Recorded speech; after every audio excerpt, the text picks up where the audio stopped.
আমরা আমাদের জীবনের লক্ষ্য প্রাপ্ত করার জন্য কি না করে থাকি। আমরা ভাবনা চিন্তা করে থাকি, কত জ্ঞান অর্জন করে থাকি, তারপরে আমরা পরিকল্পনা করি আর প্রচেষ্টা করি। এবার প্রথম চেষ্টাতেই সাফল্য লাভ করব সেটা নাও হতে পারে, বরং ইতিহাস সাক্ষী যে প্রথমবার প্রচেষ্টা করে সাফল্য লাভ করার সম্ভাবনা অত্যন্ত কম। আর যে কোনো সফল ব্যক্তিকে দেখুন, আপনি বুঝবেন সেই ব্যক্তি বারবার প্রচেষ্টা করে, চেষ্টা করা থামায় না, তবেই সেই ব্যক্তি একদিন সাফল্য লাভ করেন। সেই জন্য আপনিও প্রচেষ্টা করা কখনো বন্ধ করবেন না, করতেই থাকুন।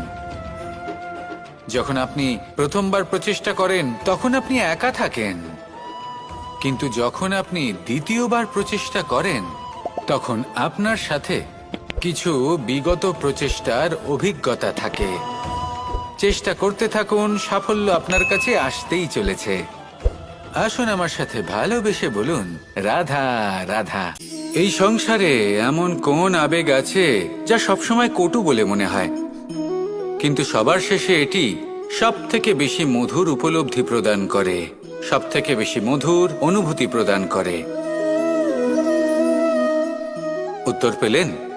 পেলেন না? আপনাকে একটা উদাহরণ দিই। যখন মাতা সীতাকে অপহরণ করা হয়েছিল তখন শ্রীরাম অপেক্ষা করেছিলেন 4 মাস পর্যন্ত। উনি খুঁজতে চেয়েছিলেন, কিন্তু উনি ওনার খোঁজ বন্ধ রেখেছিলেন।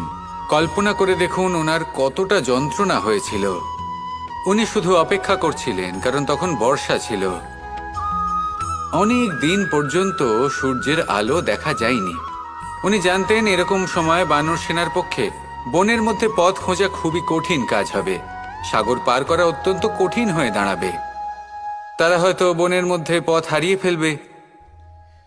উনি অপেক্ষা করলেন, আর এই অপেক্ষার ফল হিসেবে উনি কি লাভ করলেন? সাগরে সেতু নির্মাণ করলেন এবং মাতা সীতাকে সসম্মানে আবার ফিরিয়ে আনলেন। যদি শ্রীরাম অপেক্ষা না করতেন তাহলে হয়তো এই সব কিছু কখনোই সম্ভব হতো না। এটাই হলো শক্তি ধৈর্যের। এটাই হলো আমাদের কাছে শিক্ষা। এই ধৈর্যই প্রত্যেকবার আমাদের অত্যন্ত কঠিন বলে মনে হয়। ধৈর্য ধরা অত্যন্ত কঠিন, কিন্তু অবশেষে এটাই সব থেকে শ্রেষ্ঠ ফল দান করে, সব থেকে মধুর উপলব্ধি, সব থেকে মধুর অনুভূতি প্রদান করে। তাই ধৈর্য ধরে থাকুন, সব কিছু শুভ হবে। আর তখন এই মন প্রফুল্ল হয়ে বলবে, রাধা রাধা। সুখ এবং দুঃখ এই দুই হলো আমাদের জীবনের অবশ্যম্ভাবী এবং গুরুত্বপূর্ণ অঙ্গ। আমাদের সকলের জীবনে কখনো সুখও আসে, আবার কখনো দুঃখও আসে। আমরা সবসময় ভাবি আমরা কিভাবে সুখ লাভ করব, কিভাবে আমরা দুঃখ থেকে দূরে থাকতে পারি। আর এই জীবনে যা কিছুই ঘটুক না কেন, সে সব কিছু আমরা সুখ এবং দুঃখের মাপদণ্ডে মেপে থাকি। এবার এখানে একটা ছোট্ট বিষয় আছে। এটা ভেবে দেখতে হবে যে কে আসলে সুখী ব্যক্তি। সুখী ব্যক্তি হলেন তিনি যিনি নিজের জীবনে নিজের কর্মের বিশ্লেষণ করে থাকেন, সেই বুঝে পদক্ষেপ নেন। উনি কি করতে চলেছেন সেটা উনি জানেন, আর যদি ওনার কোনো দোষ থাকে বা ভুল থাকে তাহলে সেগুলো শুধরে নিয়ে এগিয়ে চলেন। সেই জন্য উনি সুখী হন। অন্যদিকে যে ব্যক্তি দুঃখী, তিনি কি করেন? তিনি নিজের উপর নয়, অন্যের উপর নিজের নজর রাখেন যে তিনি কি করছেন, কিভাবে কর্ম করছেন। ওনারা অন্যের নিন্দা করেন, অন্যের সাফল্য দেখে ঈর্ষা করেন, ক্রুদ্ধ হয়ে যান, ওনাদের বাধা দিতে চেষ্টা করেন। সেই জন্যই তো ওনারা দুঃখী হন। এই সংসারে এমন অনেক ব্যক্তি আছেন যারা এই কারণে দুঃখী নন যে তাদের জীবনে দুঃখ আছে। তারা এই কারণে দুঃখ পান কারণ অন্যের জীবন অনেক বেশি সুখের। দেখুন, শেষ পর্যন্ত আপনাকে নিজের কর্মের প্রতি মনোসংযোগ করতেই হবে, অন্যের প্রতি নয়। কারণ আপনার জীবনে আপনার কর্ম হলো এমন একটা জিনিস যা আপনার নিয়ন্ত্রণে আছে। নিরন্তর চেষ্টা করতে থাকুন, নিজের কর্মকে বুঝতে শিখুন, শুধরে নিন, নিজেকে শ্রেষ্ঠ করে তুলুন। তখন সাফল্য নিজে থেকে আপনার কাছে আসবে, আর এই মন প্রসন্ন হয়ে বলবে, রাধা রাধা। ভোজন। এই সংসারে যেই হোক না কেন, কোনো মানুষ হোক, কোনো প্রাণী হোক, কোনো কীট হোক বা কোনো বনস্পতি হোক, প্রত্যেকের জন্য ভোজন অতি আবশ্যক। কারণ ভোজন থেকেই শক্তি পাওয়া যায়, আর সেই শক্তি দিয়েই সংসারের, আমাদের জীবনের সমস্ত কার্য করা যায়। এবার এমন এক ধরনের শক্তি হয় যা শীতের ঋতুতে সূর্য থেকে আমরা পেয়ে থাকি, আর আরেক ধরনের উত্তাপ হয় যা দিয়ে ভোজন রান্না করা হয়, সুস্বাদু নানান ধরনের ভোজন। এবার অত্যন্ত গুরুত্বপূর্ণ হলো যে ব্যক্তি সেই ভোজন বানাচ্ছেন তার মানসিক পরিস্থিতি এবং সেই ব্যক্তি যিনি ভোজন গ্রহণ করছেন তার মানসিক অবস্থা। যখনই আপনি ভোজন বানাচ্ছেন তখন ভালোবাসার সাথে কাজটা করুন, ধন্যাত্মক ভাব নিয়ে, সৎ ভাবনার সাথে। কারণ আপনার এই মানসিক স্থিতি শক্তির আকারে সেই খাদ্যের সাথে মিলেমিশে যায়। আর যখনই আপনি ভোজন গ্রহণ করছেন তখন সদ্ভাবনার সাথে, প্রসন্নতার সাথে গ্রহণ করুন, ধন্যাত্মক ভাব নিয়ে।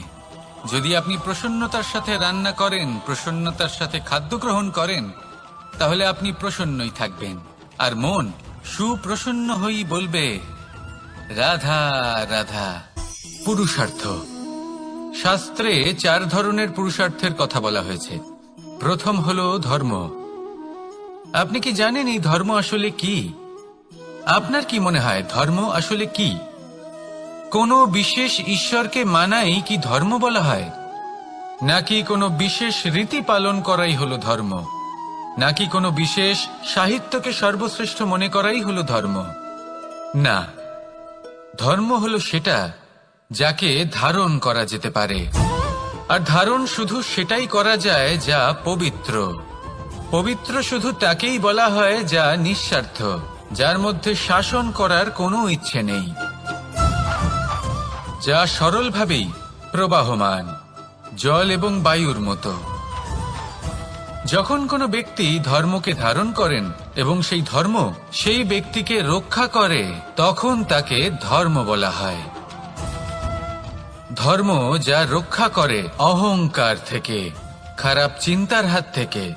সেই জন্য পুরুষার্থ গড়ে তোলার আগে, ধর্ম পালন করার আগে ধর্মের প্রকৃত অর্থ কি সেটা বুঝে নিন। এটা জেনে রাখুন যে সমস্ত ধর্মের আধার, সমস্ত ধর্মের ভিত শুধুমাত্র ভালোবাসা। আসুন আর এই ভালোবাসার সাথেই বলুন, রাধা রাধা। এই সংসারে সব থেকে ভয়ানক এবং গভীর অন্ধকার কোনটা? সেটা যখন মেঘ সূর্যকে ঢেকে দেয় এবং সংসার অন্ধকারাচ্ছন্ন হয়ে ওঠে, নাকি তখন যখন সূর্যাস্তের সময় ঘনিয়ে আসে, সূর্য ঢলে যায় এবং এই সংসারে অন্ধকার ছেয়ে যায়?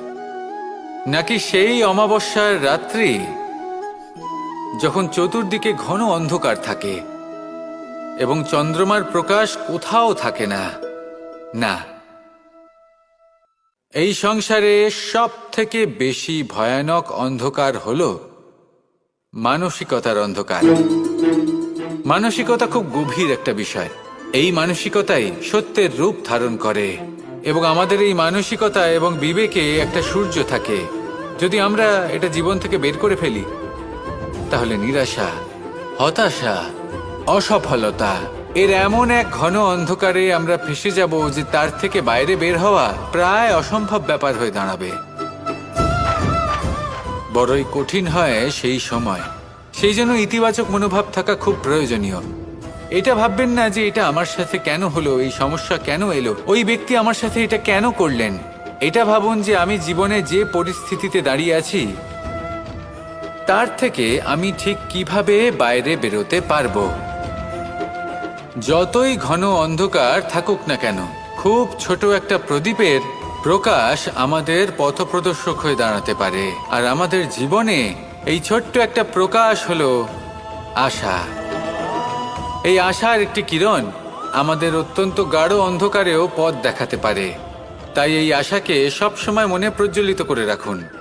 গাঢ় থেকে গাঢ় অন্ধকারের সাথে, কঠিন থেকে কঠিনতর সমস্যার সাথে লড়াই করুন, সামনে এগিয়ে চলুন, আর আমার সাথে ভালোবেসে বলুন, রাধা রাধা।